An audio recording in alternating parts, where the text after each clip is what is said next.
ligi so yeah, so acha tuanze na the first thing ile imehappen leo. So story imehappen leo ni the president alimit akina Njugush na Butita. Na ilikuwa courtesy of Chipukizi. And it's a very interesting meeting because I think Njugush amehint nikawa aliongea juu 15% tax najua because this 15% tax is not going to help anyone. Ajua it's just going to like kitu anafaa kujua ni online content does not make money like anafikiria inatengeneza. Hii ni content unatengeneza this month unatengeneza 1 million shillings, the next month utengeneze 2,000 shillings unajua. Like you have to put out content for it to make sense. Otherwise it's not whatever. But sasa alisema according to yeye Njugush na Butita make more money than him. So how true do you think that is? You guys not true. Yeah. I don't want angalia. Okay, if kama kona YouTube account, yeah, then maybe. Then maybe they make more than his YouTube account. Yes. Yeah. But kusemati, you know, income na nini. You get that was an insult. Yeah. Unless it was a joke. Yeah, yeah. Because maybe they are there having a light moment. And I wish because kulikuwa na ka story and you know a bigger group was supposed to go and address hii kitu vizuri. I'm not even happy that it'll take that, you know, joking route ama nini. There was nothing serious. Yeah. Which it's getting me worried. But of course hati nani hata pesa ya mayai yenyewe imepanda bei you guy. That nigga just decided to empty the trays. Yeah. Or nani the president? The preso. Okay. Of course, you never believe. I think he was just joking, but yeah, it was a bad joke at the time because when I address that 15%, I can't say that. Yeah. I don't know what else you unachukua. Nilichukua the same way. I think it's kwa ile like cause watu wanacheza like yes Njugush and especially Njugush kona a lot of endorsements so if we add the endorsements of course because the president earns 1.4 million shillings a month sindio and that's ile like salary in quotes but we know of course it's not that so if you look at that salary and you multiply it by if you have to multiply this same salary by 12 it'll come to around how much itakuwa 16.8 million per year. So is there a probability that someone like Njugush can make more than 16.8 million shillings a year? Yes, the probability is there because of the endorsements and apart from the endorsements of course the live shows is TNT zitaleta do sinajua so anaweza kuwa menini hivyo but kusema that comes from YouTube no. Yeah, YouTube like earning a shilling from YouTube inakuaga lazima uexpose kundu lako like as a content creator lazima uonyeshe watu kundu waambie angalieni sasa almost sacrificing your people. Yes so it takes a lot of effort to make that so hapo ndio niko na shida nayo pole sijui kwa nini sauti yangu imeamoni but hiyo ndio kitu niko na shida nayo kwa sasa nikana try justify why people are being taxed so I say from the outside looking in wasata kwa like hey these people are making this much money let them be taxed but kila nasahau ni salary yake 1.4 million shillings it's guaranteed every month this content creator shit it's not guaranteed not.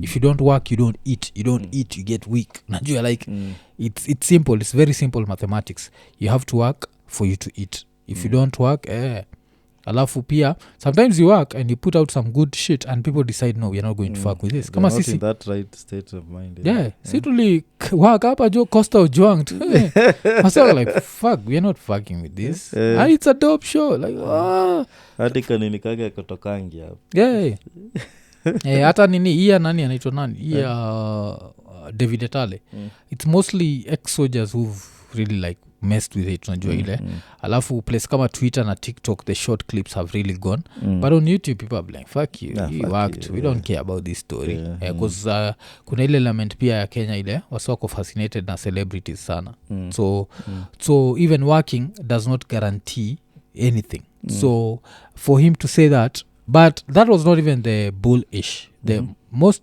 bullish alisema kwa sasa hizi raya zimeanza kumenjoy alikuwa naitwa instead of mtukufu rais naitwa mtukufu lies. So mtukufu lies because one of the things alisema ni ati administration yake ili negotiate na YouTube. Hii kwanza Winnie Safi ndiye alishare na mimi hii nini ati administration yake li nini na YouTube ndio YouTube ikubali to monetize. Niko like dude, are you serious man? People have been monetizing since siku za nani anaitwa Kibaki. You know that? Yeah. Alafu because I think siku za Kibaki ama straight at nini Uhuru vile lingiaga hizo ndio siku nani tulikuwa na umse anaitwa nani, tulikuwa na bro wa DNA Andrew Kagia. Andrew akituambia vile walikuwa nalipwa na nini na Western Union. Yeah, so you had to go to Western Union and Western Union give you cash. They're not even ready to send it to you via M-PESA. They'd give you cash and now you have to cross the road with like 300,000 shillings. Because yes, nakumbuka he has this one video that just went wild. Yeah, so you can't lie that you're the one who negotiated. And hizi ndio vitu nashindwa, like when he's lying like this there's no one correcting him like, hey Buddha. Sio time alikuwa Ministry of Agriculture. Yeah. But sasa yeye anasema ame to negotiate like last year.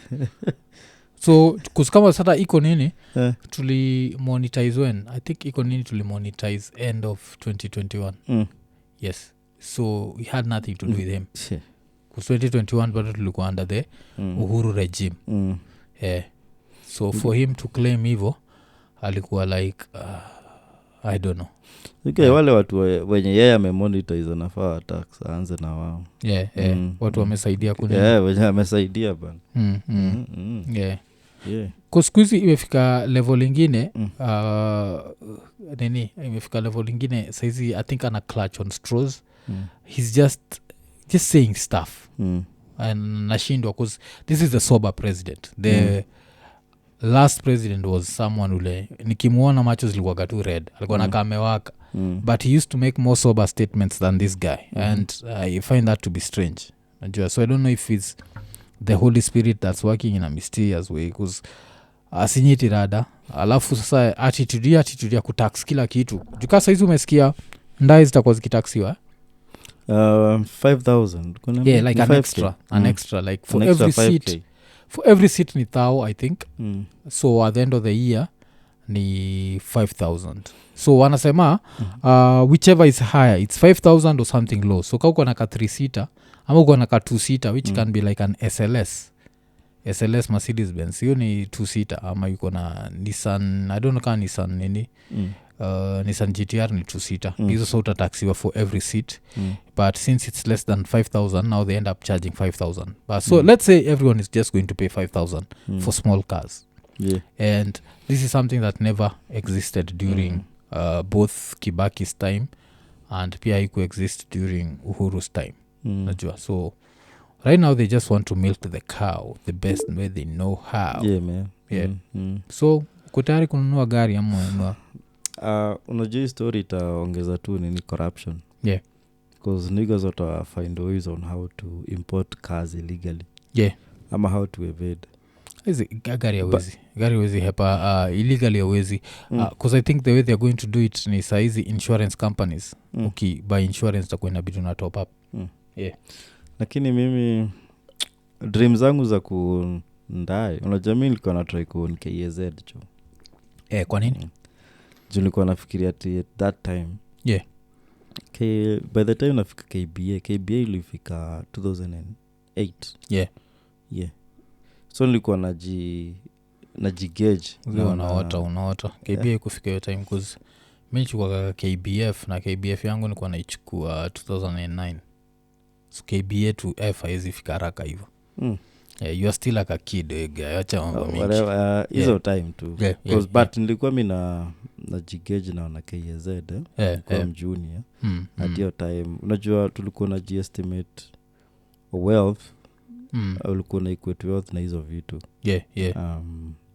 Gari sijui nini. Ilikuwa tu it's a class thing. Yeah. So vile una grow unapata you can even survive with Ubers. Yeah. Na you know how hectic it is like ku maneuver tao na ndai. Yeah.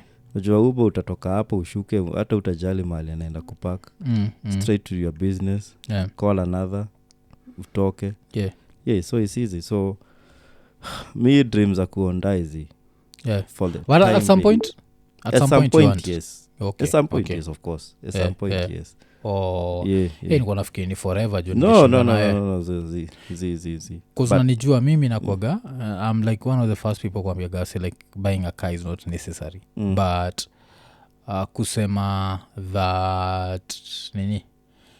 that now we don't want to own forever I'm like you have to want to own no nasema saa hii of course you know their priorities yeah but of course then you know then at some point unajua the Kikuyu in me you guy lazima gari kuna na kitu ya kuweka makaa ya ocha you guy unataka gari ya kunini ocha okay okay utasikia hata hiyo party ni umetaxia huko nyuma saizi on overtax alafu umesikia vile nani alikuwa nabonga juu hata vile Sudan wana tax mandai cause worldwide electric cars are taxed less because of the carbon footprint and Kenya wajotaka kikujua whether ni electric they just look at the year and the more latest the car the more it's taxed that's why we have a bunch of very old cars on the road which does not help us so Kenya imeenda pikiwa like a dump site ya Japan ukitaka kudump gari Japan unabaki umeleta African countries not Kenya peke yake because even countries like TZ are worse because TZ unajua they take any car from any year unajua sisi at least kuna hiyo maximum ya 8 years TZ akunaga naleta 680 Impala unzaleta hiyo although you sakupata hizo ni hard hizo hizo must use 64 Impala 60 hizo ni hard to get but yes if you can bring it you can bring it into TZ so you have that bullshit that's happening so kabla tuende kwa the story ya pili notice ni saa 6 Kenyan time tujapata hata super chat moja yani wametuamulia juu leo tuende tukajitombe jo watu wetu jo hakuna hata super chat moja jo saa 6 usiku ni 12 okay tukitoka hapo wacha tucheki which other story has happened so ngoma mpya ilitokea Eric Omondi na Ambare I don't know kama icheki I heard about it but imetokea when imetokea now Friday alafu apart from that walikuwa nasema that the video cost 3.8 million alafu after I watched the video I was like this one must have cost maybe 3.8 million but maybe 3.8 million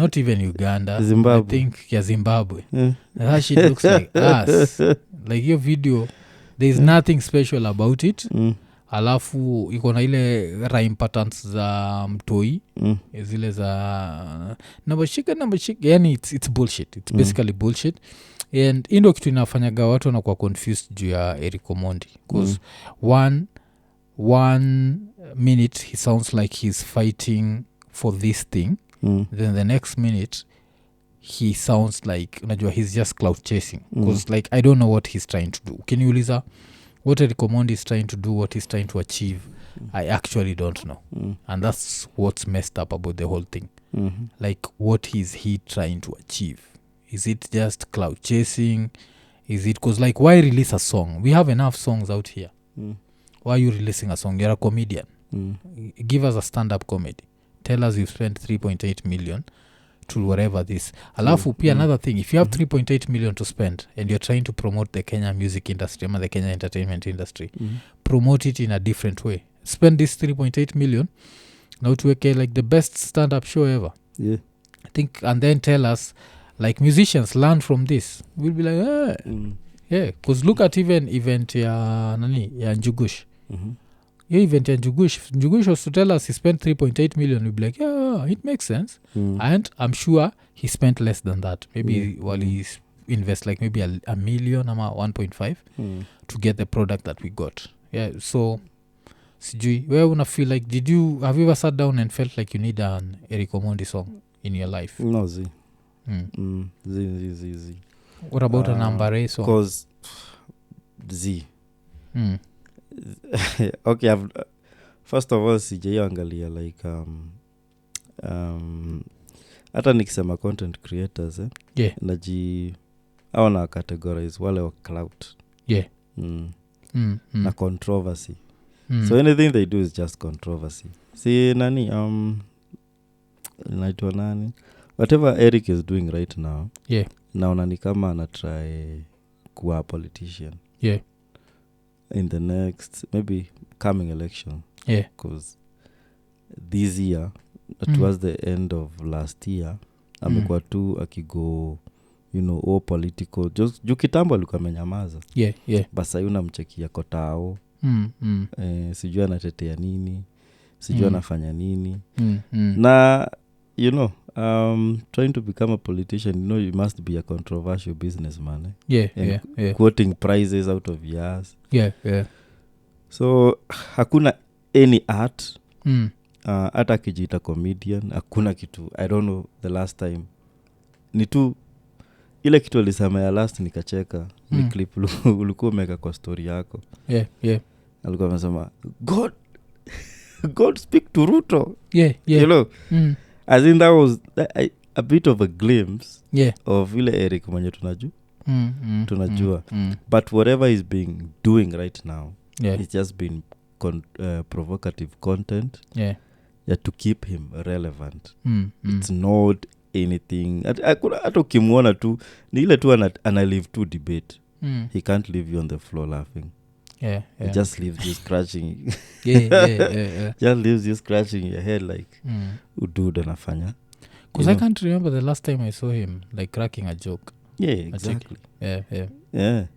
Although that Nabi thing was funny. I don't know if it was intentional, but that was funny. Le Mungu ati siwe ni nabii, si Mungu onge na God talk to Ruto. Yeah, that was actually funny. Yeah. Because he's always complaining over bullshit. Yeah. He's just he left comedy. Hata akijita comedy ama afanye nini. He just left comedy. And of course hizi vitu zenye anadu, unajua Kenya when he's called to MC events ama sijui, hata mi ushanga akifly tu amesema ameenda UG kufanya show. Akaona content gani huko? Sitakuwa hizi vitu. I think maybe Luos, because I think Wajaka kuna mpaka Wajaka huko. Sita joke to that Luos floss the love money. The same joke ya kuna mjaka fulani ule atasema pesa otas. Itakuwa the same bullshit. Itakuwa like any groundbreaking thing. Because unakaka ule kuna comedian tulionaga na wewe ule MUG. The one that came to Kenya and was joking about their president traveling around with a toilet. Unakumbuka? Yeah, I remember. And so I don't expect Eric Omondi anaenda habaki amemake you a joke. But at some point he was good. Unajua he was funny. At some point he was very funny, yes. Yeah, kwanza akisema akidu zile vitu za how to be. Yes. How to make hizo series zake. Yeah. They were super funny. But sahi ni controversy too. Because juzi ni jana. Juzi ndio alikuwa ameenjoy wasanii wa Kenya akasema ni bure. And then leo ametoa ngoma. So unashindwa kunaendaje? Si nikutry kunini tu kugenerate traffic tu iende tu hiyo side yake. Yeah. Okay. Wacha tusalimia watu kadhaa hapa. Asanteni for super chat. Kuna Maxwell Delito. Thank you so much. Kuna Abel, alafu kuna nani tena? Kuna JF Express kama kawaida. Sindio? Kuna nani Abel alikuwa kama haingekuwa clout angefanya challenge kama ya Kibe. Yes, ya Kibe alifanya challenge poa. Ile challenge ya kutafuta like the next song ilikuwa some shit. So kulikuwa na hiyo. JF Express alikuwa ametoa sadaka. Alafu Maxwell Derito anauliza your opinion on tomorrow's game. So opinion yako on tomorrow's game ni gani? The FA one. Yeah. Man City are going to take it. Yeah. Because me, my opinion is I'm not watching. I'm not watching. Siko hata like me as soon as we lose league I don't care. Unajua like mi nangoja tu next season sana jo tunaenda kumaliza number 5 number 6 hapo like this was our season. And so me atijui game ya nini. I'm hoping Man City win. Actually want Man City to get the treble so that Manchester United also ituambia jua treble tena. But apart from that, I ain't watching shit. Yeah. Okay. So kuna hiyo nakusikia so kuna hiyo tukitoka hapo acha tubonge juu ya nini South Korea wametudonatea bikes umesikia yes South Korea the country of Samsung and LGs no bikes cycling whatever like bicycles yeah so na reason ya South Korea kutudonatea hizi bikes wanasema nini wanataka ni stories za clean and sustainable energy unajua so wametupatia 283 bikes na hizi bikes zilikuwa received by the first lady Rachel Ruto so 283 bikes so unaona yes so 283 if we are to divide that by 47 so we have like 6 bikes per county alafu kutakuwa na bike moja ya corruption itabaki hapo so what do you think about this South Korea the land of LG the land of Samsung imetudonatea bikes unaonanga kale sijui kama nikadem ama nikachali kanapoangwa gift alafu kanakuanga na the most awkward looking in amejam tu like what the hell is this una accept tu like I don't know kama ameona lazima tu I hope azitataxiwa I think hizi taxis hizi lakini sitakuwa surprise wakisema ndapatia hustlers ndio hustlers wabebane hapa nje so yenye kwani hiyo nini haikuagi Kenya sijaona kama iko nini kubebana na bike alafu kuchajiwa iko like unaeka raya hapo nyuma alafu you just cycle him to home take him home kitambo zilikuwa nilikuwa nazicheki kwa ucha kwanza ucha kwenu kuna hizo story I think zilikuwa kwanza kwa hii ngoma ya nani Kisumu baya no a lot of nilikuwa naona a lot of guys with but zimekam kuondolewa na nini na motorbikes wasiwanduthi but they were common they were common alafu bike na kisapiri waga which one bike nini bicycle Mwithikiri ati Mwithikiri oh shit okay hiyo simliba tu nini amukuiba Kiswahili naitwa baiskeli baiskeli was like a difference we tried cause unajua Kikuyu na Kiswahili ni zinafaa kwa close kusisi ni ndega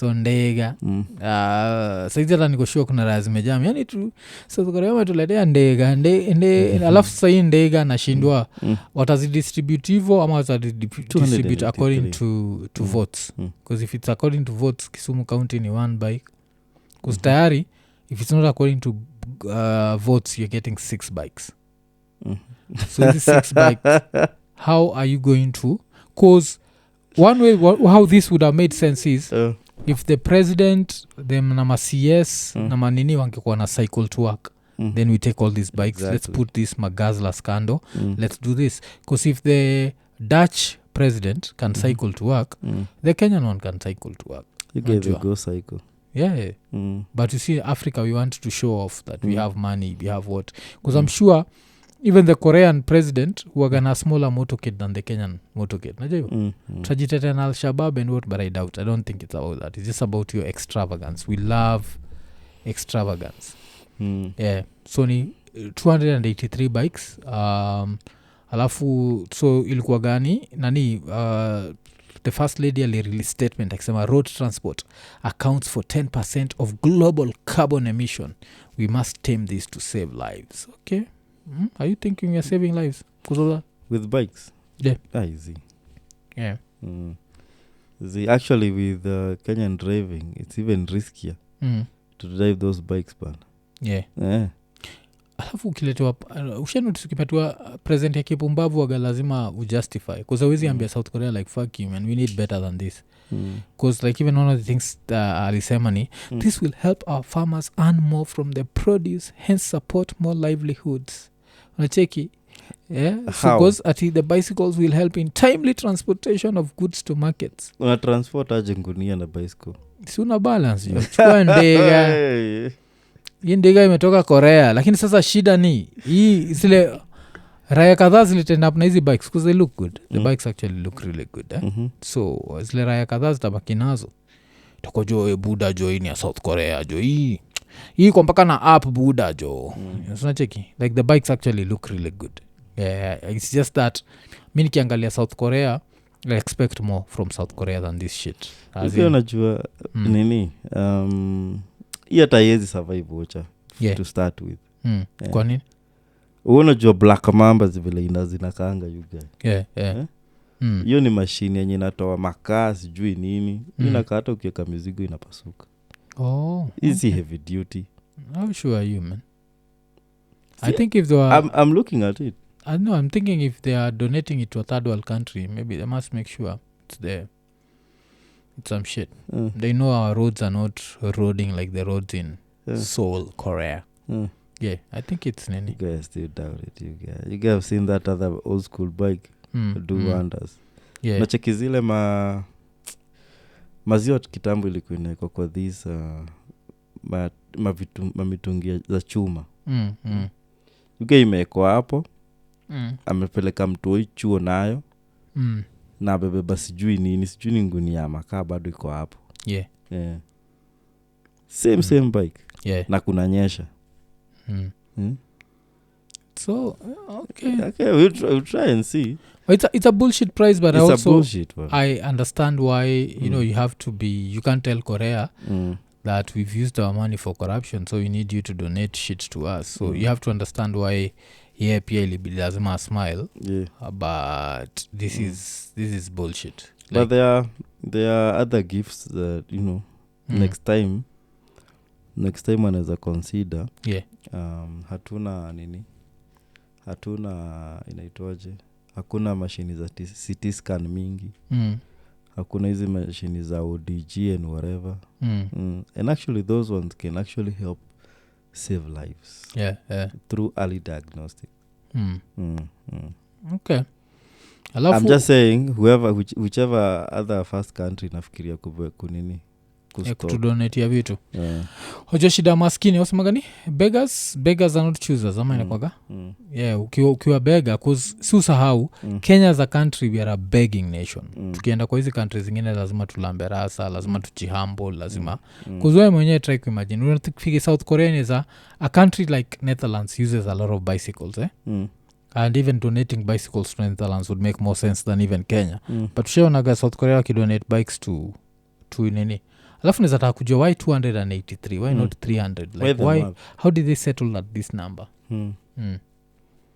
Unajua cause umetry to break it down to 47 by 47 kapata 6 so is this one bike, where does this one bike go? Unajua so what was the idea behind this? Some of this is now for the president like haini make sense, but still this would be very good if we were running these counties like vile Europe run a country where people like you can be respected and still use a bike to work. Yeah, this would be good because I don't think that the governor of Siaya anajua mi nafikia hata wasenza respect governor wetu anatumia ndega akienda nini ana save millions, zile gaslas ziko tu bahali zimesimama unachikiani there'd be that respect. I don't think there's anyone trying to kidnap the governor of that place but kuna hii ujinga like we have to be extravagant so that's why unaimagine umeenda nini umeenda kubuy sukari sasa inasikia ni sijui for what for 40 and then ni ministry gani iko in charge of ni agriculture and then you just see him cycling to work you guys. See that's good. See, at least he can tell you nawashughulikia that he can say so nini say ali as he drops proposed tax on content creators so he story tax imeisha that's what I'm wondering cause mi sikuwa nimeona that full statement poleni kaa nimewarudisha nyuma but naona nikiangalia Citizen Kenya unasema Njugush Butita make more money than my salary, Ruto says as he drops proposed tax on content creators. Yes because weare taxing people who like unajua ilikuwa bullshit. I've still tukistick na ruto alisema Singapore was a slum like Kibera.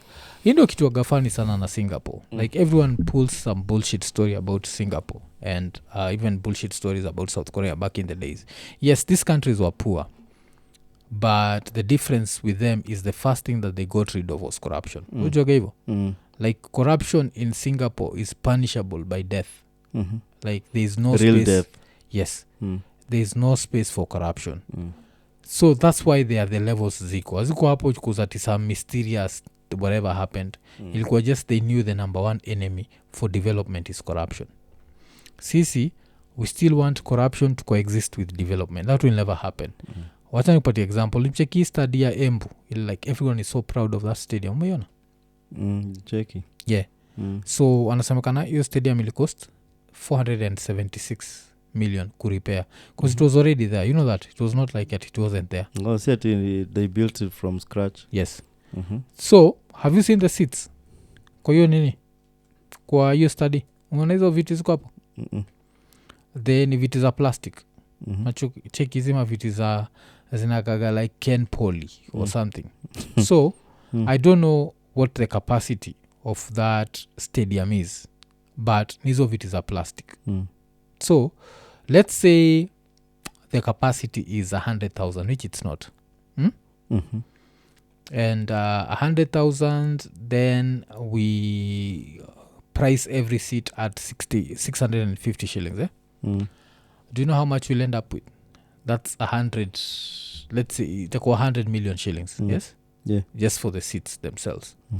What else was on that stadium that we saw that was whatever? Like it's just a joke that we can be so proud of vitu kama hizo. Your stadium still looks pathetic, and they spent 476 million on it. Actually, it looks like a closed market. So nakuonyesha hizi ni corruption, and you know kitu lazima tujue, like even Kenya as a country does not need to collect more taxes. We need to lose less taxes. So corruption, this is our number one enemy, ni corruption.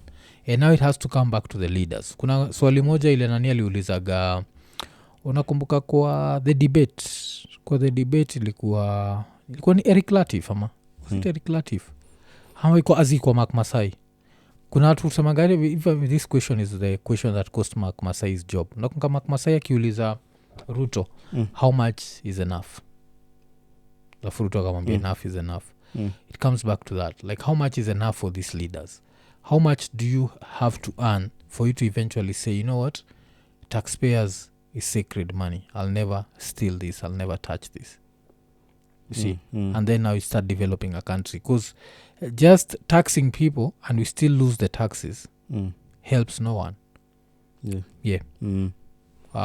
Alafu nakunga nikipatiana na story juu ya nini, nikipatiana na story juu ya msee aliangukia gado KRA. Umecheki kuna msee wa KRA amechajiwa for nini, for corruption ulicheki story? Yeah. Ilikuwa ni how much million, like 200 and something million. Ilikuwa over 200. Yeah. So and this is so sad. And that is one. Yeah. That is one guy. Yeah. Because there are a lot of them. There are a lot of them. Yeah. So msee mwenye anaitwa nani, what the hell was his name? Ni Jeremiah Kamau Kenywa. So cheki.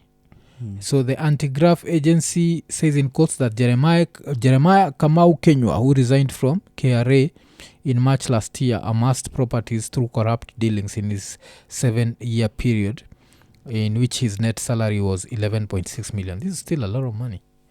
His net salary, this is like all the money he made during that time, 11.6 in 7 years. That's little money. Yeah. So but now the properties yuko nazo ziko valued at 181 million, and the money in his accounts na M-PESA zina total to 91.6 million. So I think at some point tunafaa kufanya corruption for dummies. Like just move this money abroad when you're still in power, when you still have the whatever to call a bank and move shit without being asked questions. Move this shit. Najua itongo the Cayman Islands, move them to even these Arab countries. Niko sure they don't care, the Dubais of this world. Yeah, the only country that cares if you move money ni US. US Because ulisikia ujingatiwa sana sema ati nani Sakaja amenunua hao Beverly Hills. It wouldn't make sense. It's the new Milimani. Yeah. Because as soon as there is the new regime wakiambia US like ni aje shikeni property, itashikwa haraka. So I don't think Sakaja amenunua property yote nini. But how do you feel about losing all this property, Ben? Well, if you earn something like, okay, ina depend like where you came from. I'm sure right now you can get property in a controversial man. Yeah. You know, that's a controversial guy. It was a controversial business, man. Yeah, that's controversial wealth. Yeah. You try and as best.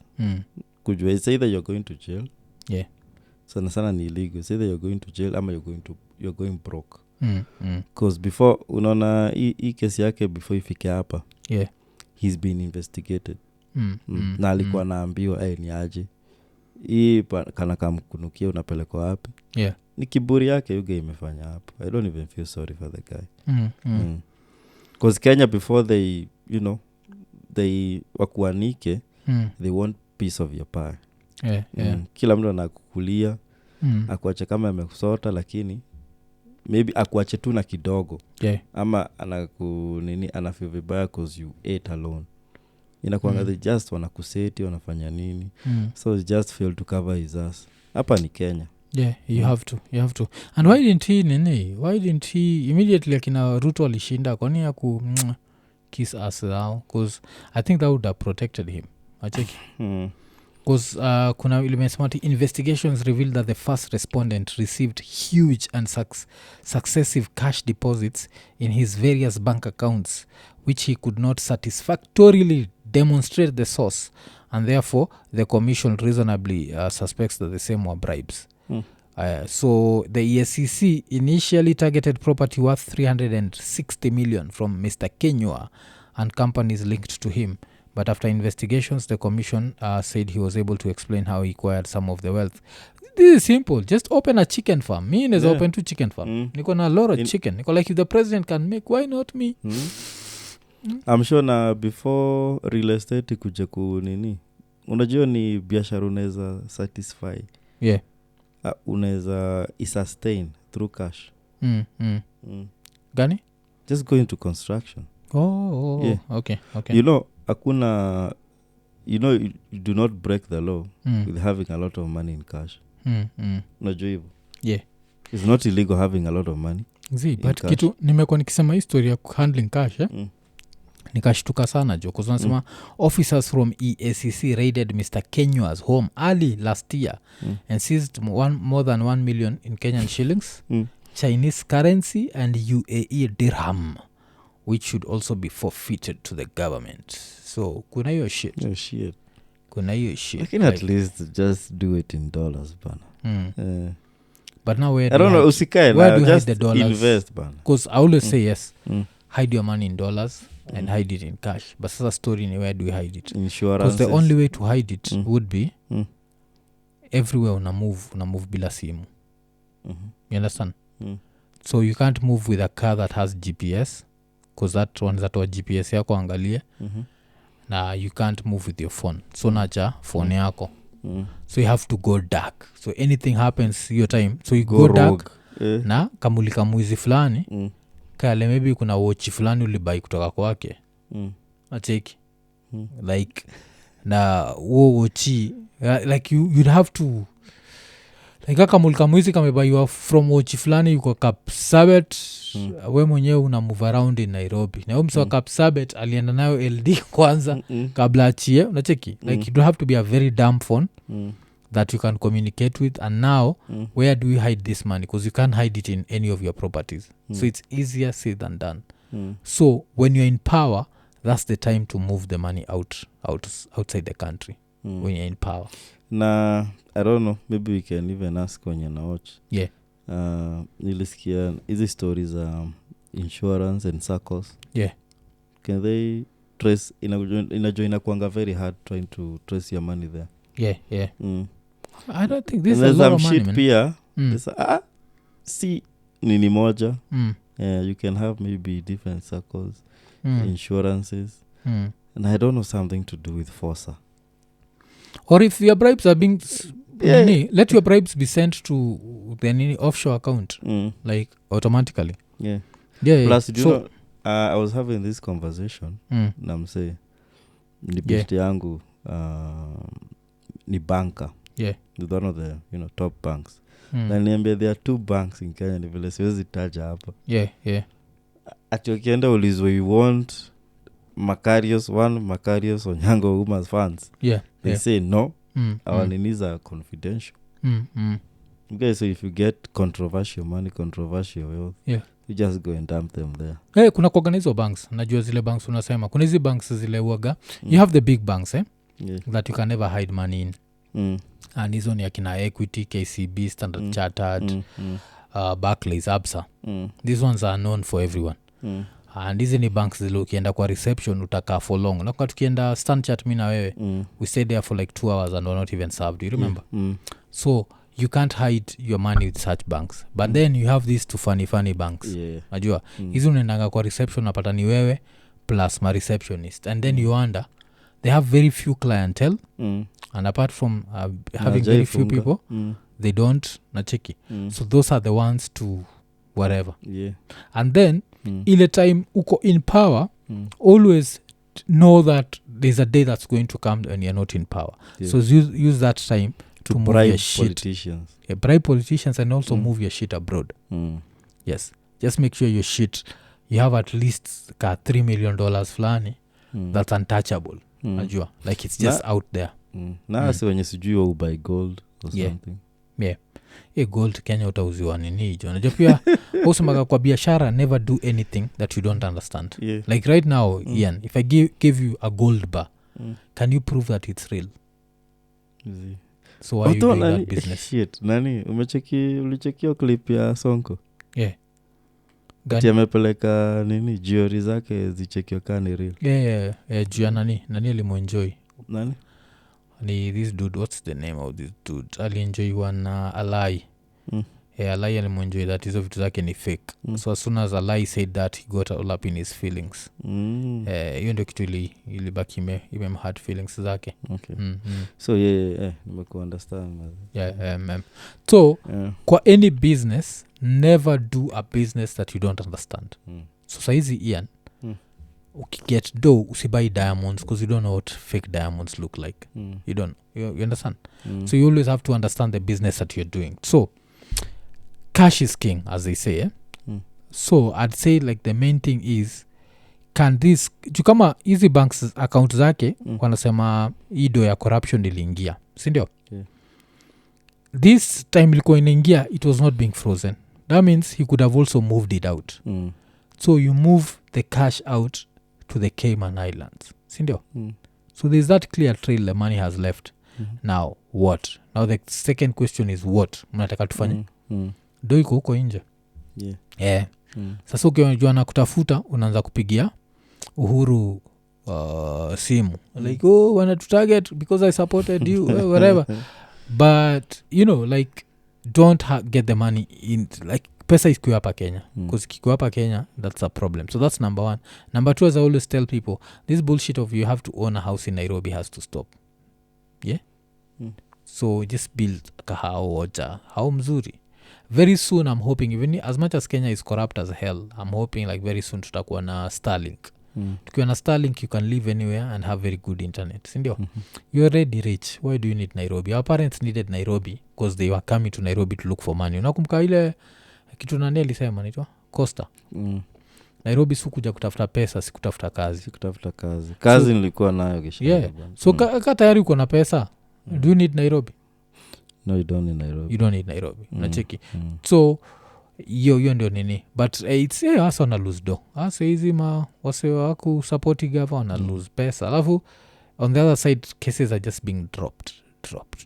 So the secret was, as soon as Ruto won, should have sent congratulatory messages. You got akiita that akiita hiyo presidential dinner unatokea both Azimio unatokea nini bana uko na natokea UDA uko nafaa kuninejo nasema I'm even I'm going to pay nani half ama quarter Diamond to perform kwa rally so kuna hiyo nini so mse anaenda kuluzido yote of course kuna kale kamjaka kalipoteza 537 million na hido yote hii saizi unafaa kuwa na right of taxes jo unafaa kuwa since we've recovered this money let's do this najua they're just seizing them for themselves okay so nini history ya nini let's go back to it bana history ya proposed tax socha tuiangalia from the real journalists so kuna msanaitwa Ian Omondi wa Citizen Digital aliandika an article about this na akasema President William Ruto has ordered the proposed tax on content creators in the controversial financial bill 2023 be dropped as he praised the youth presently occupying the online space for doing a good job in fending for themselves. Nasikia? Okay, so the tax has been dropped. That's good. Ama ilikuwa imewekwa tu a drop. Drop the ball when, you know. Yeah. Okay, but it's good. It's good. Alafu nasemati I know there's a proposal in this year's budget on digital content and creators. I've told the ICT and finance committee to work on it. Let's give them a bit more space. Let's us allow them wajipange alafu sisi wote tutalipa ushuru si ndio? My friend. So you guy hapo ni mgwana you guy. Okay, acha tungoje tucheki kutabaki kumendaje. Tuinge tuumiza.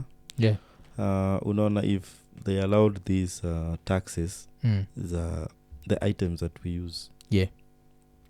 And then we shall set up. Ukisha produce content yako inakota on the other side. Damn. But zizi place states kitu waga nzuri na states is America even for their own and they never collect taxes directly when you waga it's your duty as a citizen kulipa tax so that's why we end up in trouble. Hata Europe inakuwaga hivyo like unapata if you have 100 you're getting 100,000 euros per week and you're supposed to give 45,000 to the government unapataga situations where you get their whole 100,000 unacheki so this is how people get themselves in trouble. So unalipa 100,000 unafaa kulipa 45k unapata you have your accountant who's supposed to lipa the 45 so you see the 45 leaving your account but it goes to his account. So that's what they do. So you find like a lot of people have found themselves place car states in a lot of trouble. So kulikuwa na nani kulikuwa na umse anaitwa Steve Harvey and also Fat Joe went through the same shit where the accountant was getting the money out of the account into his own account alafu wana assume taxes ziko alafu siku moja nini so IRS inagonga mlango pop na inagonga ikifika the right amount. Yes naambiliniaje buda you owe us blah blah blah million kwa like z but I've been paying wako z hii pesa imekuwa ikitoka but it's not been coming to us so si atujali my lawyer did this z lazima ulipe either ulipe ama uende jela it's because it's your duty to make sure that hawezi tumia fraud as ati since we aliniibia that's why sikulipa hawezi tumia hiyo as an excuse. Unasema ignorance has no defense. So kuna hiyo na hiyo ndio bullshit nani aliingia nayo nani Mike Tyson. How did he go broke? Mike Tyson went broke because of what? He used to misuse money. He got your taxes. Of course he went to jail on that bullshit rape case and then he just used to misuse money. So just these people see at some point you samagalikuwa na tiger like they get wealth they end up with bullshit. Like wewe mwenye ukiwa na all the wealth in the world would you own a tiger? Fuck that man. You see so they have organized tabia where you become so wealthy that you want to own bullshit. I don't even want to own a cat. Like what the fuck do I want to own a cat for? I'm like shit I don't even want a pet. But now some people want big cats. Someone wants even a lion unajua. Someone wants a leopard in the house. Iko in chains. Mi waga tu na shida moja. What if just something happens and it breaks loose alafu sasa ikueni zile amera kode sasa nimeanza kuhepeshwa tena na kanini fulani. I don't need that shit. So so kuna hizo kuna things that I don't even try to mess with like wild animals. Yeah. Even a chip. Okay, I don't have anything na nini. Monkeys sijui kama zinakuanga harmful or anything. Yeah. But me I just fear them. Because it's some bullshit yenye, you know, these sana naonanga celebrities wamajua kifanya. Kila mtu ako na chipmunk. Tako tu hapo. You know that thing can just a wild animal. Yeah. Say kuna nini. So kuna Maxwell Jenga anauliza who actually knows how to send the super chat. Kwa unajua ku mzambaki umemchanua. Lexi Shishi, asante sana for the super chat. So history ya super chat unajua nini, acha nitry kuona kanta nitai understand because we are always on this side so I don't know how YouTube looks when it's on this other side, but nini pia unaweza tusha super chat just through M-PESA. Just throw it through M-PESA and then ingine tutai figure out, sindio? The M-PESA number is on the screen. Yeah. And of course if there are guys wenye wametuma kwa M-PESA tutawa shout out baadaye and thank you. Because semenye si record nayo ndio inaingia. Those tokens of appreciation. Yeah. So thank you. And thank you for the ones when you anatuma super chat. Kuna mseme super chat. Nimecheki kwa hapo, angalia kwa click at the dollar sign. Kuna dollar sign hapo imebidi niingia as a different person. Kuna dollar sign like chini ya charts. Like hapo kwa hiyo chat window there's a dollar sign. You just click on that dollar sign. Alafu utapata kuna super chat, kuna super sticker na kuna join nini. So click super chat, what happens? Inakuwa ni buy and send.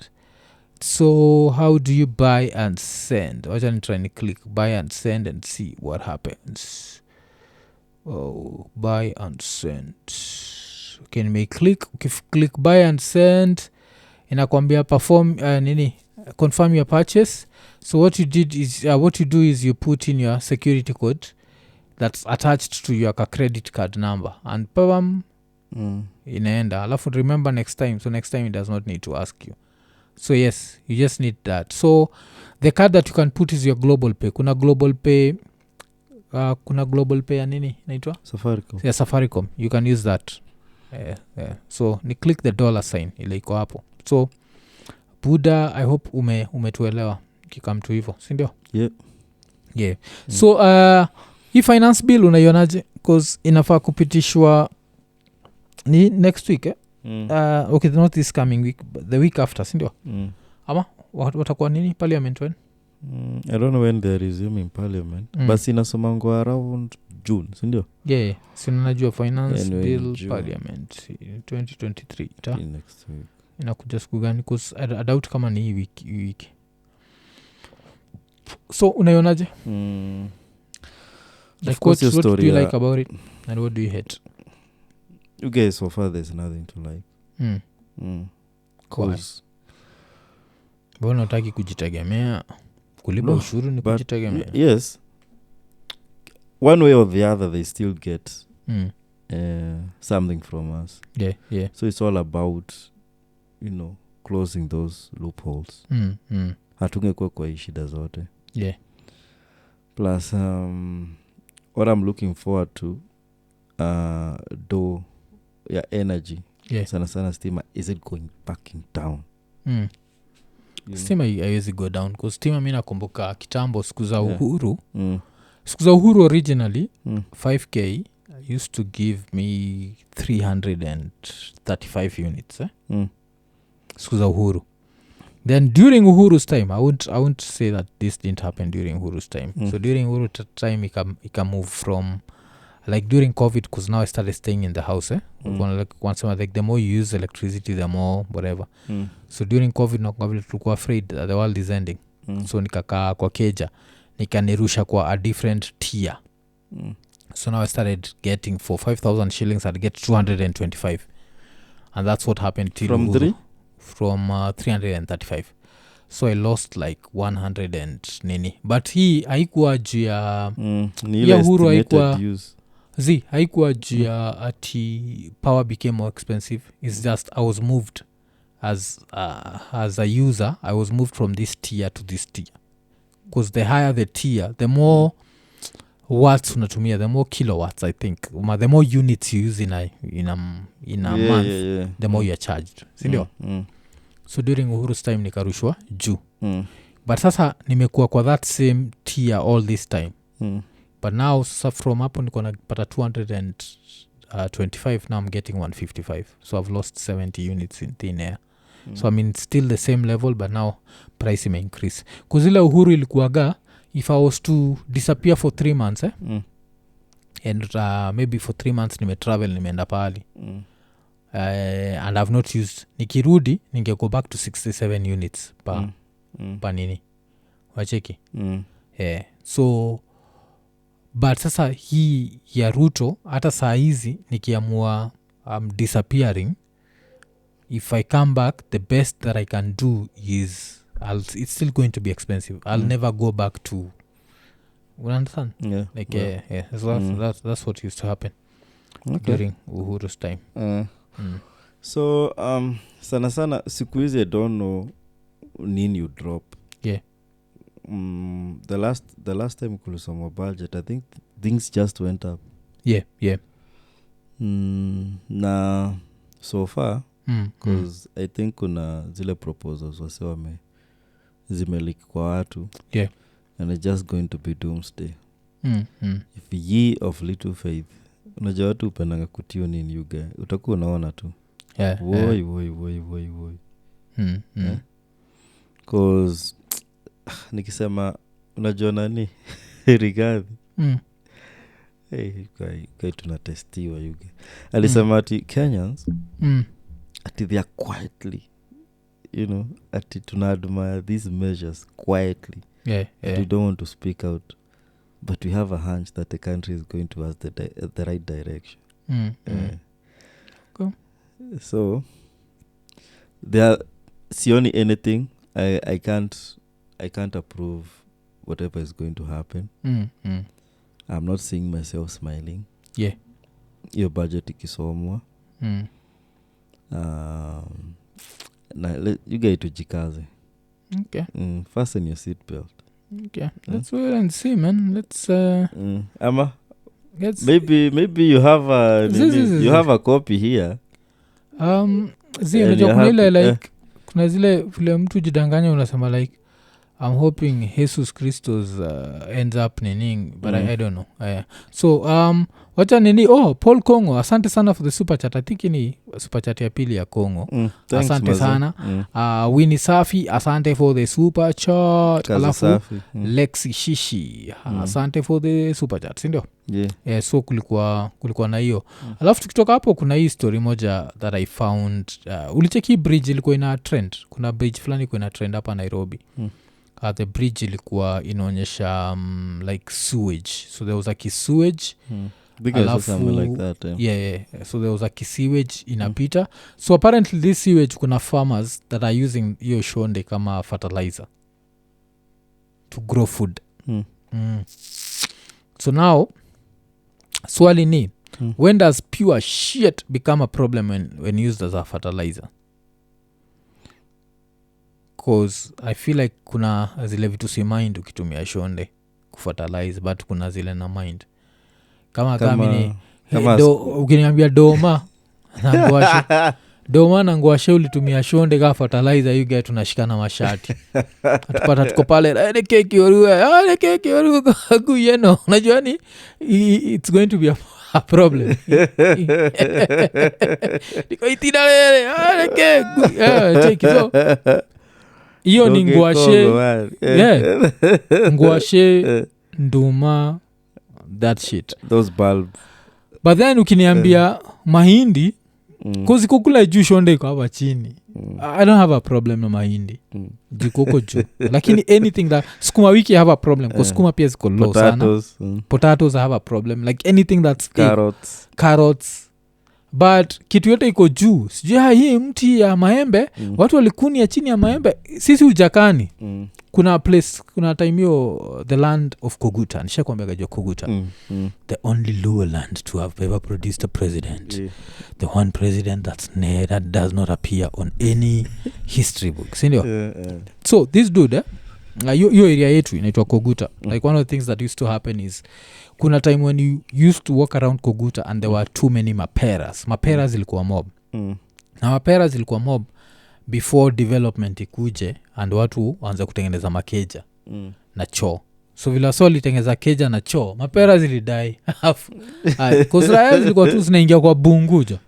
so raya tu inaingia kwa bungu ina shonde alafu inatoka kikula mapera the next time iwekazwa na shonde itaenda kukunia hii mapera ndani ya bungu so there was always mapera season and I remember nikienda Ocha me I used to eat those maperas and I knew they'd come from shit literally unajua so that's why if something is up chini I have a problem but if it's up there but sasa wewe do you have a problem I don't have a problem kama i affect yeah if that shit I don't kama it doesn't end up in the food yeah then I don't have a problem with it because it's just feeding people yeah but uliona hiyo shonde uliona hiyo shonde ilikuwa inamwagika in a trickle yeah and their houses there ushanotice zile vitu like hata ukiwa majuu fala ikiona video kayo itakwambia like go back to Africa ni juu ya shit kaa hii like literally that type of shit like it's just nasty like ile like kuiangalia hata mi nikienda hapo I will not eat for a few hours like by a few hours I mean nikienda hapo lunchtime then nitakuwa nakula saa 4 usiku yeah but like, it's only that saa hii msiali document but hii ni shit to happen yeah najua yeah na kuna watu by the hata ukawaambia ati hiyo ndoma inakaa kuwa sweet lakini sio jichocha yeah kula vitu kama hizo kula ndoma yeah bana but zinakaa kutesa but vile nimesema they're putting shit to good use it's unfortunate if it affects was say you end up as food poisoning then of course it's bad but kama is that shit makes you know satisfied na ulale nafanya nini without knowing iko tu sawa but considering you know what happened with Mukumu girls those kids died because food yao ilikuwa contaminated with raw sewage so I understand why people are disgusted like as much as we can joke about it it has to be a food that's not kuchini because you remember how ilikuwa like now even the food like because hata kaa ni mahindi hii mahindi inaniniwaje kuseme mnatoa mahindi but mkiziweka kwa gunia mweka gunia kwa hiyo mavi alafu mnarusha mahindi that means by the time wasona ikula it's nini yeah it's really fucked up man like I don't know how to because now you can end up dying over bullshit yeah because mi ushasikiga vile mi nasemaga like kuna deaths hazimekigi sense like there's no way like we're trying to imagine you're a single dude just enjoying your life out here in the world today is a Friday night leo usiku tumia raba you guy umetumia raba vizuri ungeichapa kavu lakini kwa sababu ukimwa anaweza niua wacha nitumie raba alafu kesho udedi ya food poisoning you guy yoni that's unfair I'd rather die of this other food poisoning unajua unela at least hii kuzi hata itakuwa immediately na si uogopa hii ile itakuwa like in all these years time tunaogopa now you want me to die because of yeah na nini come to think of it kani unasikianga wao recycle shit zao yeah what do you mean your waste your maji ya waste yeah carnival and then they reuse it asinajua maji yote hata hii ujesikiaga watuka kina Neil deGrasse Tyson anakuambia like every cup of water that you take has gone through a dinosaur so hii maji tunakunywa ishaipitiwa na dinosaur fulani so a dinosaur has drunk this water and then peed it out so there's that element. Of course place kama Kaniko unasema hivyo, I'm assuming they have a way of purifying the water blah blah blah. So we can never worry about that. But now you try and imagine food, like your food is here, some dude is just shondaying here, and then your food is, you understand? Because now you even scare me, because remember kuna time Ian amenipata nikitengeneza lemon tea, and I just took a lemon and I cut it, alafu nikai squeeze, alafu Ian alikuwa zile za, you didn't even wash that, and I was like, hey, now I'll even have to wash my lemon, you get, with hot water. Like, what the fuck is this? Is scary when now you come actually, and think about it. No, for fruits hey, for fruits just wash them. Yeah, cause ukicheki zile vitu, cause unajua zinakuanga kwa streets and guys knock them. Yeah, kuna zenye ziwe end up and then si ati they have ati ni place wamejengewa na kanjo. Yeah. Hapa ni kando ya barabara. Na any places. Okay. Do you really want to hear this? Yeah, sema tu. Maybe tumbo yangu imekuwa strong for a long time. Like this is the first time. Sana hizo places wao ununi saa hii watu wanakojoa hapo. I'm sure shit was wiped. Ama swept. Yeah. In the morning ndio kama weke uto tungu nini.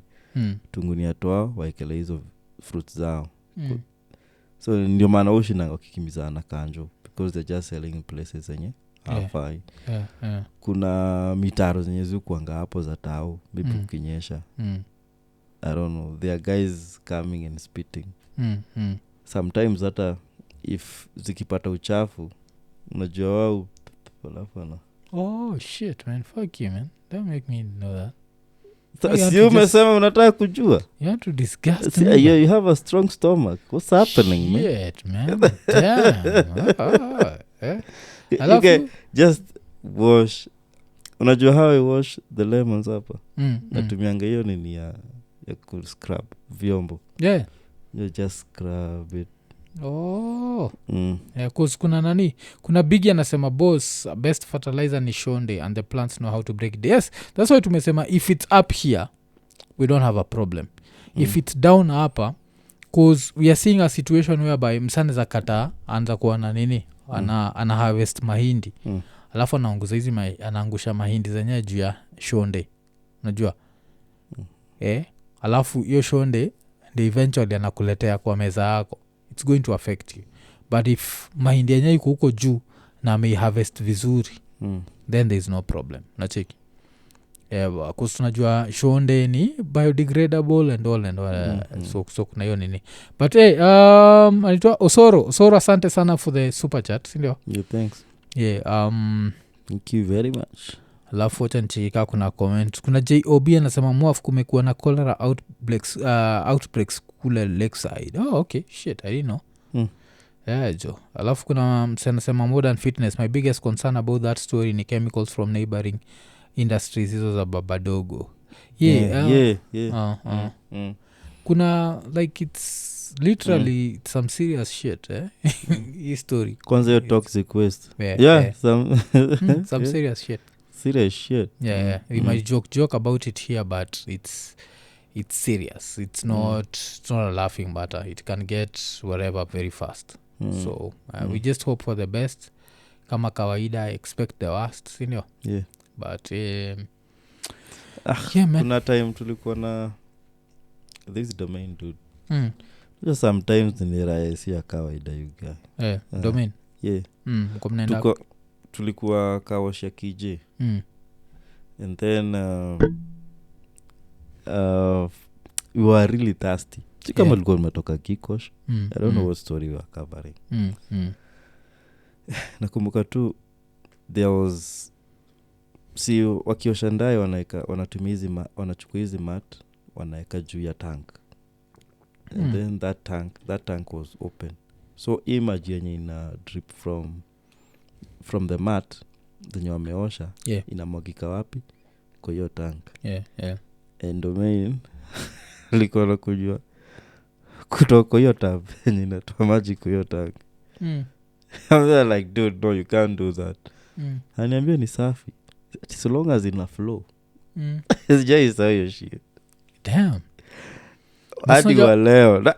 I think ukiishi majengo. Si alikuwa hapa.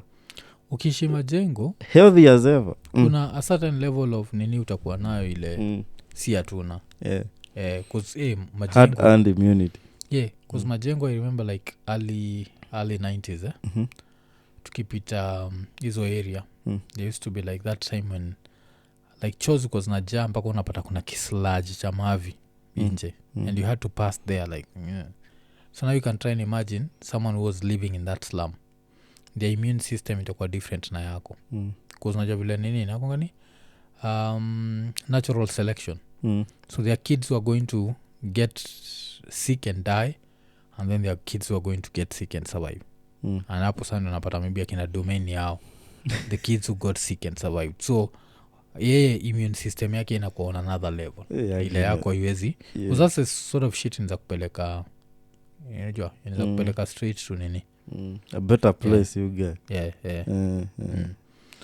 okay so tukitoka hapo acha tubongejia mental health so kuna hii mental health drive ile nani ameanzisha anaitwa Mrs. Rigathi unajua so inaitwa sikika tubonge tusifiche si ndio so Pastor Dorcas Gidhagi alikuwa at an event akibonga juu ya her mental health journey na akasema like while revealing that she battled suicidal thoughts Mrs. Rigathi confessed that she once attempted to end her own life by breaching the security protocol at former President Moi's event. Unasikia hiyo?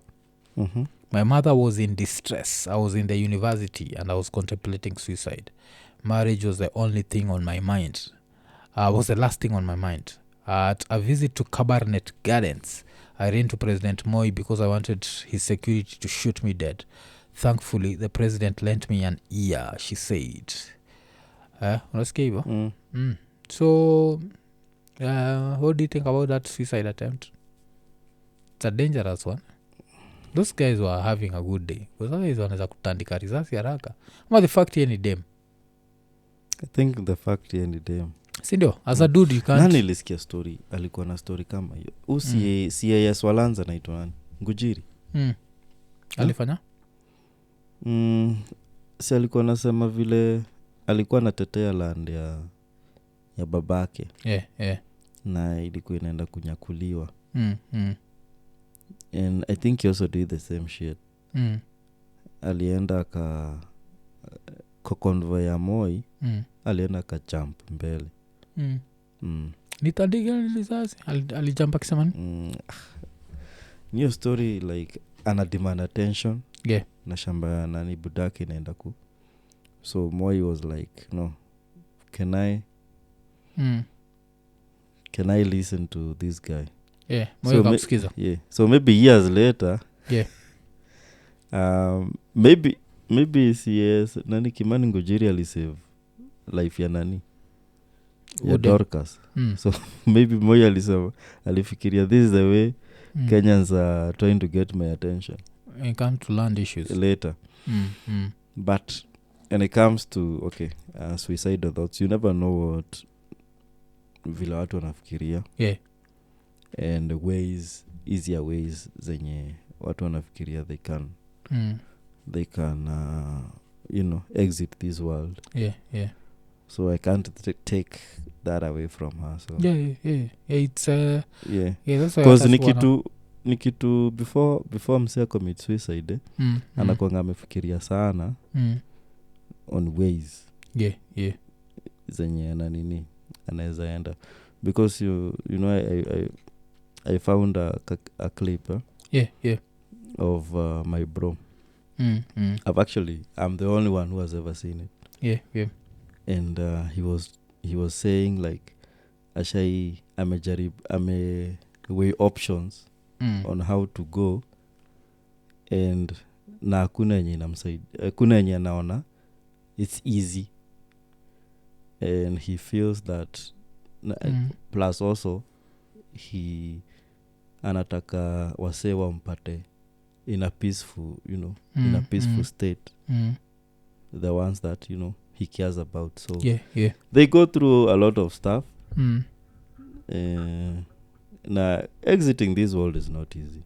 Even when wanaenda inakuanga the very last option. So at ile time alikuwa ile kitu ilikuwa inampusha naona speed ya hizi gari I think inaweza mnokaraka nini aishie. So yeah, these things are real na by the way waga hivo waga that's why unachiki hata hii video tunabonga juu ya mental health. It was nini, I was just trying to imagine like what saved her, because she could have gotten what she wanted. It can get ugly really fast. Isama like messing around with like the presidential security. But sasa imenikumbusha umona hii presidential security ya Nigeria kuna aga kabuda Tinubu kakikuwa nini, kuna some oga dude who tried to go at him na hata walikuwa na msukuma tu like this oga was there anasukuma tu like ilikuwa hiyo security kuna nikalia tu kienyeji considering it's protecting a president in a country that I saw that video that's very unstable. Your country inakuwa unstable kiasi. So you guys, it can turn into a failed state so quick. So kuna nini, but ni poa at the end of the day ni poa that the second lady is talking about this yeah, of course, because a lot of people go through this bullshit. But by bullshit I'm not disrespecting the whole Nini, I'm just saying like by bullshit because it's not something that's good to go through. That's why I'm calling it bullshit. But yes, a lot of people go through mental health issues, and it's something that we take for granted.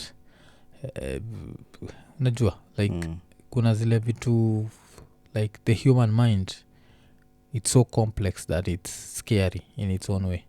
Cheki ile time tulikuwa na ule dem anaitwa nani, tulikuwa na ule ecstatic, we talked about that. Like the way it comes in so many different formats.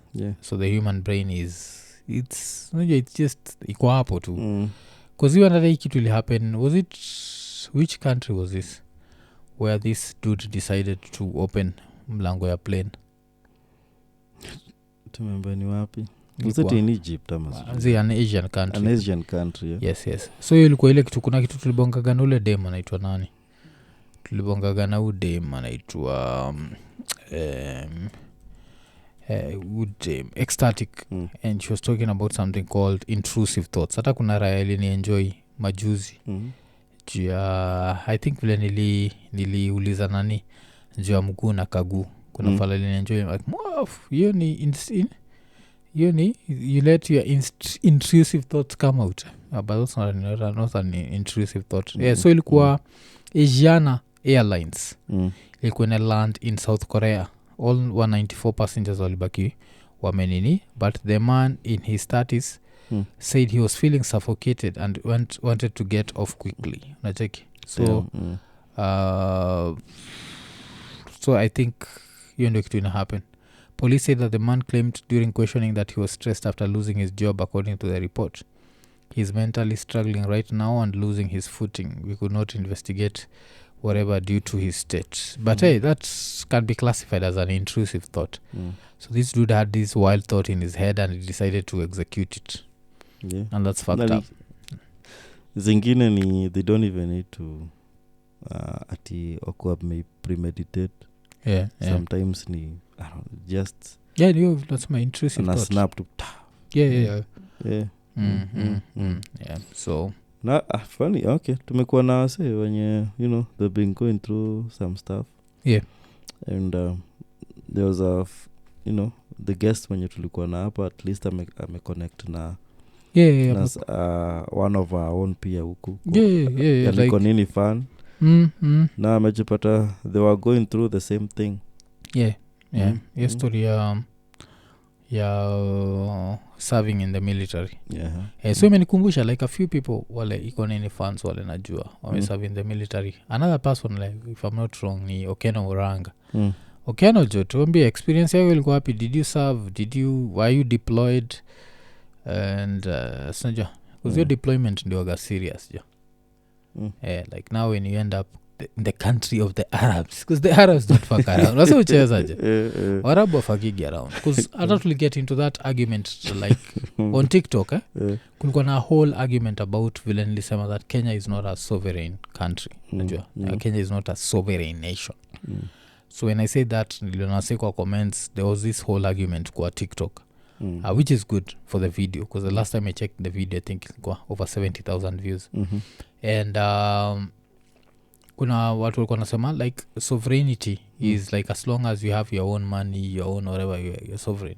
But what I meant with that was, can you defend yourself against foreign invaders? And it's so simple to look at how US failed in Iraq and US failed in Afghanistan. Yes? But Buddha, usisahau wale ni Waarabu. Arabs have one thing that drives them, and that's religion. Najua wameshikilia religion. Sisi hatuna hiyo. Hakuna kitu ulisema. Yeah. That's why I'm laughing. Ti hawa sio nakufaitikia wakiwa na Harden. Yeah. I'm going to get some pussy in the afterlife. Yeah. Nika ile design ya Spartacus. Yeah. So najua ile like in the afterlife. Yeah, so they don't even need a bulletproof. Yeah, like just need and afu pussy can be nini? Yeah. Pussy can be very motivating. Yeah. Cause hizi raya kuna mob zile nasemekanaga like even kulikuwa I think there was a study that ilikuwa inasema that if the Arab world ilikuwa a little bit more sexually liberal, kungekuwa na less suicide bombings. Kungekuwa na less suicide bombings. That's why even unakumbuka ile time nani akicompare hizo countries mbili anaitwa Italy. Italy akicompare Iraq na Afghanistan, alikuwa anasema Afghanistan is worse. You know why? Because under Saddam Hussein, Iraq was a secular nation. Unajua hivyo? So Iraq ilikuwa secular. So like under Saddam Hussein, girls would even wear tight jeans, whatever. Saddam hakuwa very strict. And then now Taliban on the other side have been strict from day one. So madem waga on some ninja-ish. So you can try and imagine the whole day you've not seen any girl. You know the amount of anger you have in your system. So kulikuwa na hiyo nini. But now if you go even further back, it becomes sad. Because ushaisikiaga ile like back in the days kabisa like 1,000 like close to 1,000 years ago Baghdad used to be the headquarters for scholars. Like scholars from all over from Neil deGrasse. Yes, scholars would meet there and they debate ideas. And there was like, so with that, Christians, Muslims, atheists and everything one would just sit down and discuss. And they'd be like, let's agree to disagree. And then now there's a clerical alikama kasema, no, we can't let this slide because this is going to be a problem for us. And that's how it kakua change into a religious state. So ilikuwa na hiyo nini kasema tamam. Steven Zakari, asante sana for the super chat. Anauliza, would you consider hosting Ruben Kigame? Kauko na connection, connect us bana. Hatuwezi kataa, unaweza kataa. Ruben Kigame. So Ruben Kigame yule ali run for president. Now try to imagine if Ruben Kigame won. Do you know I'm asking? Kigame pole, Kigame ameshinda. Alafu kuna Kagame pia. How confusing would it be to white people? So much. Yeah. The president of Kenya, Kigame. The president of Kagame. Then how soon would it take, how long would it take before tusikie some American somewhere? Do you know what Kagame means in Africa? It means king. That's why you have Kigame in Kenya and Kagame. All that bullshit. Yes. Nongo ile kwa ile podcast ya nani Makji, I always give that example. Ile fala fulani ilienda kwa Makji podcast. Do you know what Kanye means in Swahili? Kanye means you the blessed one. What wako like this? It means kakunie. Go to the shit. Enda Kanye bana. Kuna mselikuwa hosted and he said that bullshit like whatever means something else. So kumekuwa na super chat ingine? No, ni hiyo tu ya anaitwa nani? Tulisheni ka super chat jo, msifanye tukue sleepy jo. We still want to continue jo. So msheni maze. Bad news kumekuwa na train crash like a few minutes ago a few hours ago in India. So more than 120 people wamededi. Place yenye inaitwa Odisha. Imehappen place inaitwa Odisha. So more than 120 people are known to have been killed. 850 injured in a multiple train collision. Multiple. Shit. More than 200 ambulances were sent to the scene in Balasore district. Shit. This is too much. This is najua nachekigi hizo nini trains za India kwa memes.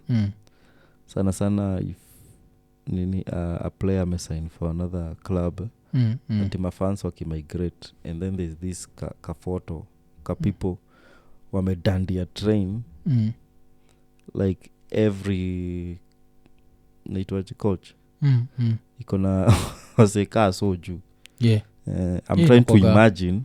Yes. I think that's why a lot of people are dead because the fatalities more people. Yeah, hizo ja kabisa. Na tulikuwa na discuss the safest modes of transport. Yeah. Kuambia mimi ni train. Yeah. Kwani kikwambia ndege ndo the safest. Funny enough, like ikikam to hizo nini zote, I think planes are safer than nini. Kuzilikuwa like the safest was what? There was the safest and then number 2 was plane. What anyone? Like the safest mode of travel. Cause watu ugopa ndege, cause ndege inaogopa kwa juu, uko juu. Unajua? So since you are up there, you know like your chances of survival are 0. So that's why semaga watu wagopaga kufly kushinda road. Lakini Nairobi roads will remind you that roads are unsafe. Woshai travel kwa baro ya Nairobi bila kufeel like you notice? There's always an asshole trying to overtake.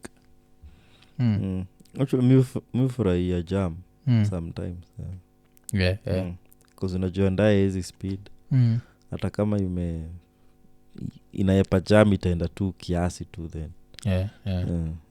But uko hizi ma highway.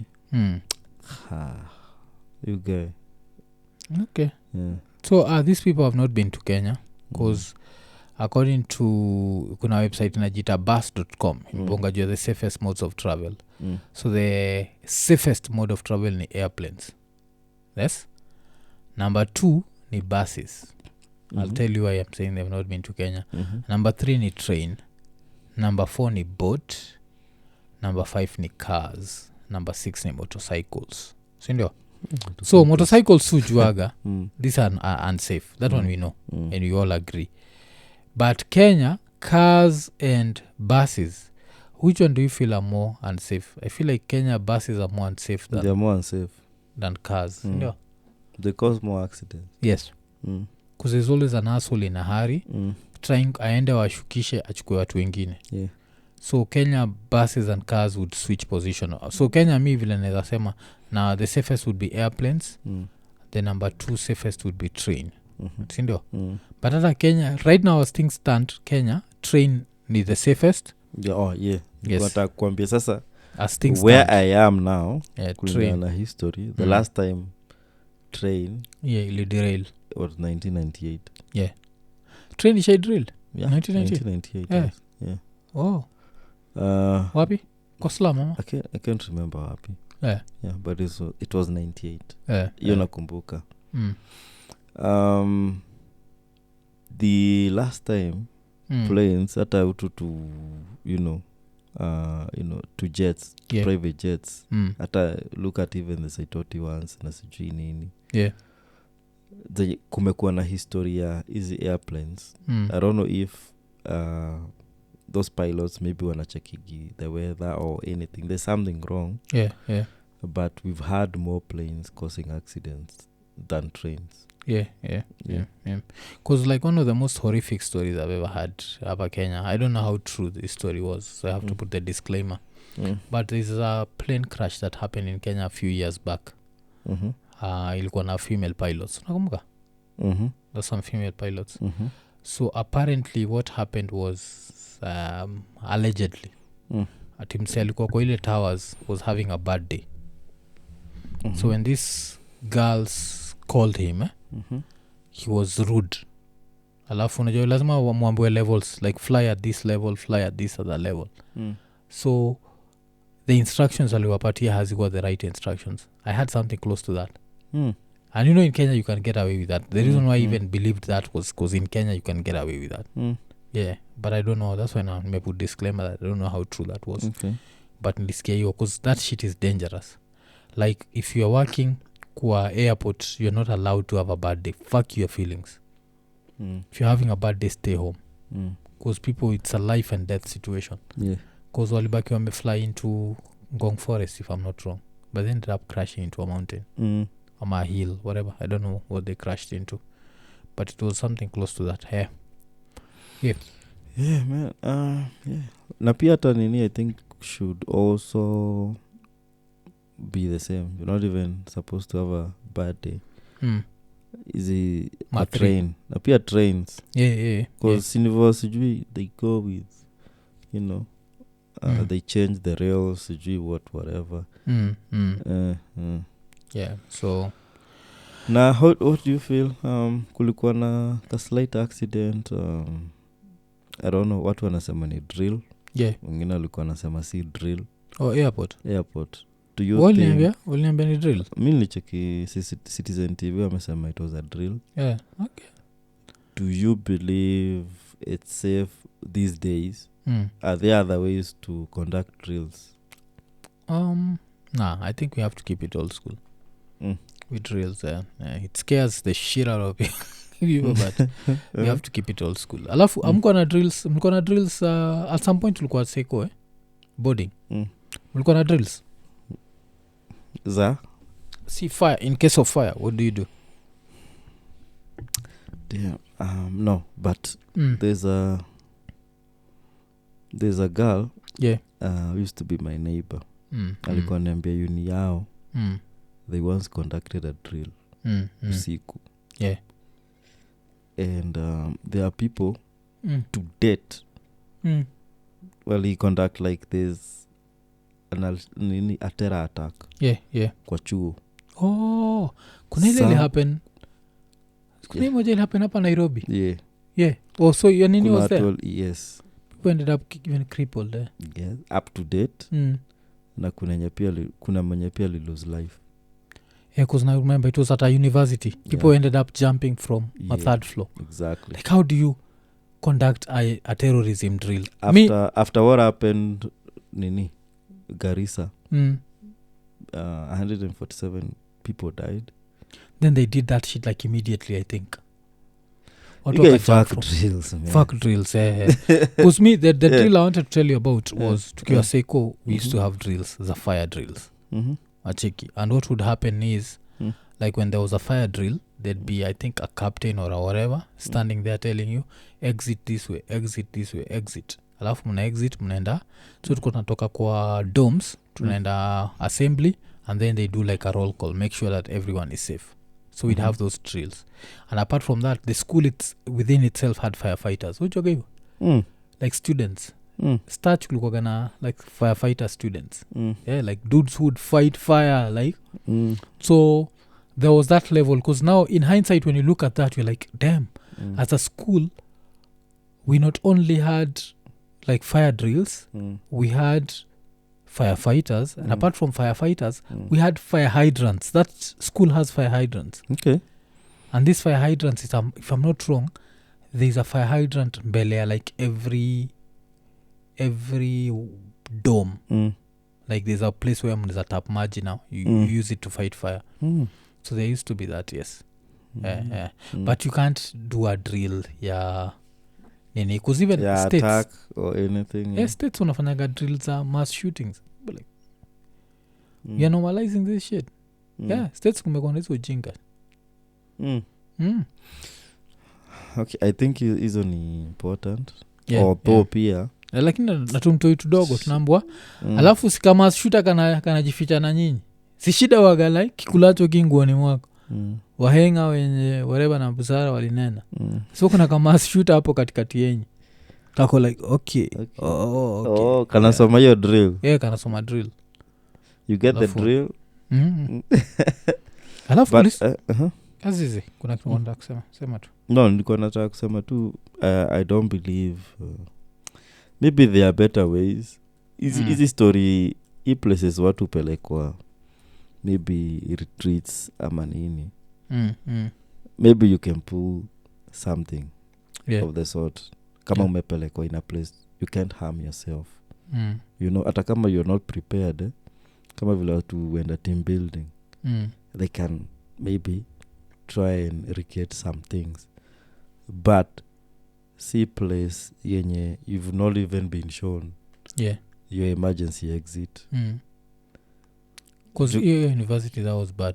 That was really bad. Ni place hata ujui what to do after you break glass. You know, like how do you do unambaga tu break glass gani na nini. You know, some of this glass hata haivunjikangi na some nini. Kama niliuliza kuna hii Naivas iko opposite City Market. Na amwe like sana cause side moja ni kio. After that shit that happened nini na angel me I'm paranoid forever cause unakumbuka that time sisi tulikuwa tunafanya a lot of street whatever, so used to be Tao studio and I remember tukiingia she was leaving. Nakasema you guys umetoka Tao. You know, she was very friendly with people. Na alikuwa anapenda company ya wengi. Ni shit sijai kushow. And akala mngenipeleka. Sasa alikuwa ataka kama alikuwa anafikiria kama tunatoka tuendanishe. To drop alafu turudi because she was coming back to do kabisa. And then sisi tukaona smoke then tukatumwa kuangalia nini na happen. Little did we know msemanya tumetoka kuongea na yeye hapa hivi chini ndio ako huko. You know, so at some point najipatanga in these, you know, without option najipata naenda hizi supermarket unateremka chini kwa basement, anything can happen, you know. Lakini hii ingine muipenda cause it's just glass. You know, hapo unajua unachukua tu unachukua nini unaigonga tu inapasuka. Lakini zingine just cause mtu understand tunaongea juu nini ni tunaongea juu siku zetu za Ghetto Radio. So tukiwa Ghetto Radio there's this girl called Angela Wainaina but her nickname was Angel. So we used to work with her and she died in the Nakumatt fire. Ile Nakumatt ilikuwa opposite Sarova Hotel, sindio? So vile tu yeye anamesema mimi sikuwa najua mlimit na hiyo siku. Tulimit naye hapo town. Okay. Because I think she was going to buy a DVD or something. Yeah. Because this was very nini. Because mikile nakumbukaga hiyo siku tu ni hiyo. Like when we had there was a fire. And that's the day that I realized like you don't know shit about life. Like by you I mean like all humans, even me included. Like Ghetto Radio had this like perfect balcony where you could see Nairobi. You could see like the city center. So when we saw the smoke inatoka tulishindwa ile place kuna moto ni wapi. Unajua alafu this was before internet was interneting like it is right now. So it took time before we knew that it was Nakumatt. And so tukajua okay Nakumatt imechomeka. This was around maybe 3 p.m. 2-3 p.m. Nakumatt imechomeka. At 6 I'm looking for this girl because I'm the station manager. She's not around. And I'm like because she had a few disciplinary issues. Nakumbuka? I didn't know that time. Yes. So she never at some point kuna time alikuwa na miss pia job. So of course I was pissed. I was like fuck this girl. Like what the fuck is wrong with her? Like she's missing and I miss her job. Imefika 7 I'm pissed. I'm trying to call her phone. Her phone is not going through. And whatever. So ikakuwa like let someone step in kwa show yake. Then ilefika saa 2 ndio sa even her family is concerned. Like no one can reach her. but I think she talked to someone akamwambia anaenda kwa supermarket. And then that's when it dawned on us. Then I remember maybe around 9:30 to 10 p.m. mi na Robo, I don't know if Robo remembers that. Tukiwa hapo mbele ya Sarova tukiangalia kumeko hiyo nini ya do not cross, unajua kumeko hicho kinini cha do not cross, and wakuko ndani, and now we are not sure if she's dead, but we are like the last time aliongea na mtu alikuwa anaenda kwa supermarket. Then the next day, because she used to be on Cobra Squad ya Alfred Mutua, and Alfred Mutua was the government spokesman that day, at that time. So he's the one who confirmed to us the next day that her phone was last detected hapo, and that's how we knew that she was dead. And now her body was recovered, I think ilikuwa upstairs ya Nakumat. So she was badly burnt, she was like half of her was gone basically. And you identified by the only way to identify was through her clothing. She was wearing this top ilikuwa ya red na black stripes, sijaisahau. And you remember that time I used to live solo, and this was the first time nilikuwa nimeingia city mortuary. So shit, that fucked with me. Like I remember going alone, going home, and now trying to fall asleep. That's why like when you hear even Philip akituambia juu hizi vitu, because now try and imagine Philip had to go through this every day. Ati Philip, no, David. David, na confuse David Etale na Philip Etale.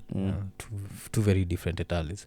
So David Etale had to go through this every day where you're like, you see so much death. Me, the first time nilingia city mortuary, like that day. And I remember just smelling death. And now identifying this girl that you'd seen alive, identifying her by her clothing. Najua, because even her face was badly burnt. Like the only thing that was left was her clothes.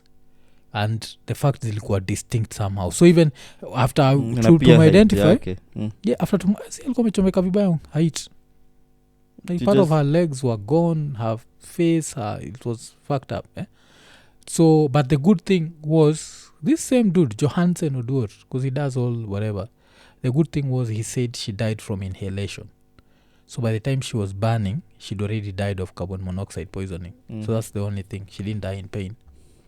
She was already dead so she choked to Nini.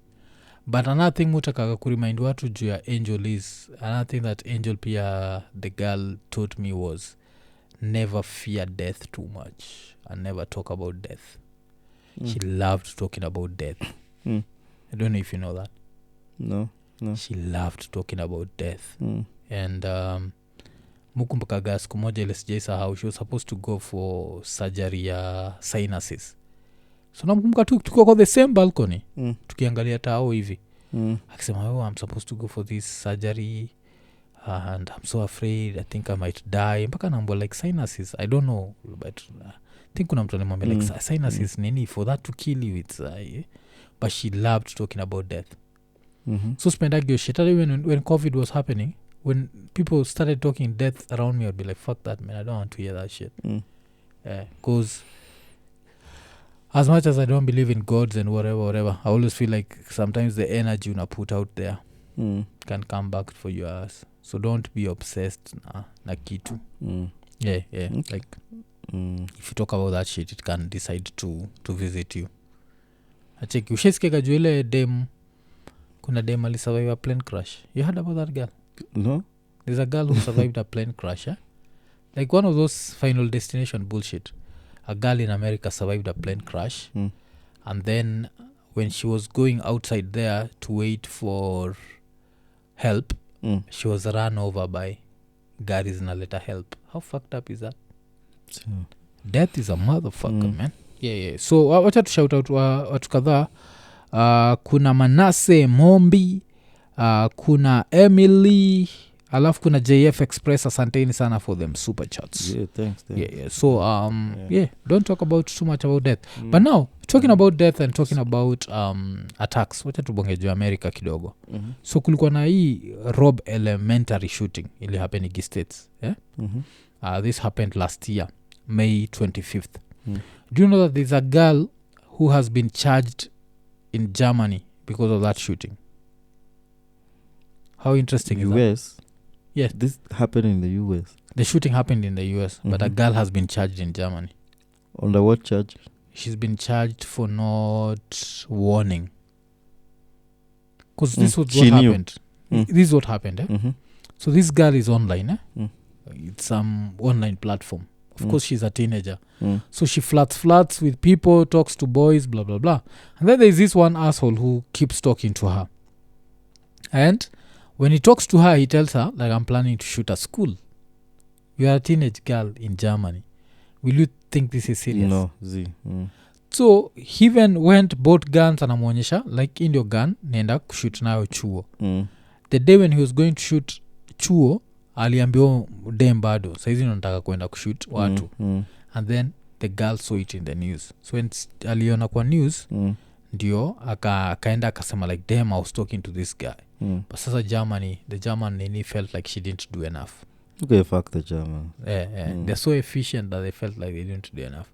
But now people are joking and saying Germany is doing more to fight mass shootings than America. Because in America itself... Chawa metia maji. Yeah. Like in America itself. Because the last mass shooting it happened in Germany, I think, was in the year 2002. That's the last time kulikuwa na mass shooting in Germany. Yeah. Yeah. So all those countries have always like so 2002 but there was a mass shooting last year in Germany. It was not a mass, but it was like one person was killed at Heidelberg University in southwestern Germany, najua. So but ukiangalia difference na states I think kunakuwa na mass shooting like 2 mass shootings every day, every year. Like on average. On average ukichukua like I think the mass shootings the states that this year ni more than the days. Wacha niangalie mass shootings America, because stopping that shit is going to be hard, because najua watu tayari this kila mtu iko obsessed na inaitwa nini na the second amendment. So far kumekuwa na 263 mass shootings. When? In 2023. What the fuck? Yeah, and this is in 150 days. Shit. Yeah. So imekuwa like it's some shit, man. It's okay, you can laugh at the numbers.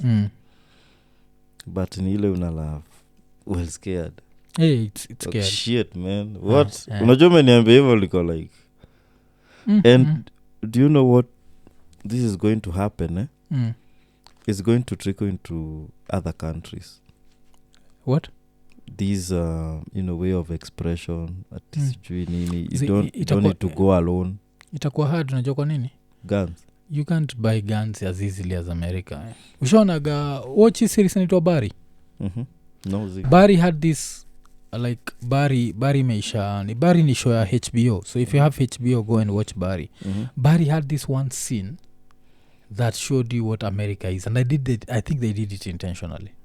So kuna time Barry anajua his family has been kidnapped. So the whole story behind Barry waga like there's someone who served in was a Marine, sindio? Of course seen a lot of death, comes back as a whatever, and can't get a job except now he becomes an assassin. So he goes around killing people and then he goes into hiding at some point juu amehepa jela, and then but now watu wana trace family yake, and then they kidnap his family, sindio? So when they kidnap his family, he goes into a gun store and he says I want guns, alafu anapatiwa guns. So by the time yotoka kwa store kwa hiyo scene, he has to like automatic machines, unajua heavy artillery. Watch the mask ile nato. Yeah. So yuko na mbili huku nyuma. Like hizo I think ni ma AR-15s or whatever like but 2 like very big ones.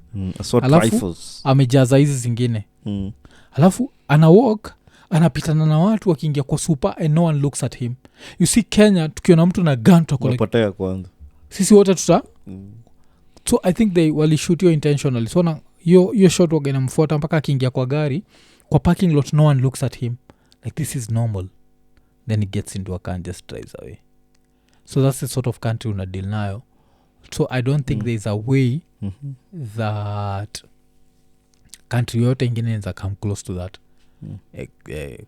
pale saizi tunaba hizo sijui AR-15s that shit is ridiculous man. ni zile sijui zina shoot how many rounds per so that's why nilikuwa nasema hata ile time unafanya drill mkona kama shooter tu hapo na nyinyi kana ingia na nyinyi so ni drill zimetuleta hapa